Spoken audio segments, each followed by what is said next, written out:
வருகை வருகை புரிந்திருக்கும் சிறப்பு விருந்தினருக்கும் என் பணிவான வணக்கத்தை தெரிவித்துக் கொள்கிறேன். நான் எடுத்துக்கொண்ட தலைப்பு நீச்சல். நீச்சல் அனைவரும் கட்டாயமாக கற்றுக்கொள்ள வேண்டும். நீச்சல் என்பது ஒரு தற்காப்பு கலை. அனைவரும் கட்டாயமாக கற்றுக்கொள்ள வேண்டும்.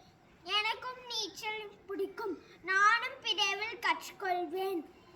என் முயற்சியால் நான் கற்றுக்கொண்டேன். நன்றி. நீச்சல் எப்போ கற்றுக்கிட்டீங்க? கோடை விடுமுறையிலையா? Very good. நீங்கள் நீச்சலோட முக்கியத்துவத்தை சொன்ன மாதிரி நீங்களும் கற்றுக்கிட்டீங்க. Very good. தீரணி, நீங்கள் கோடை விடுமுறையில் நீச்சல், மேடை பேச்சாளர் பயிற்சி, அப்புறம் கோல் கிஞ்சி வளர்க்குறது, ஃபார்மிங் பற்றி தெரிஞ்சுக்கிட்டேன். Very good. தேங்க்யூ.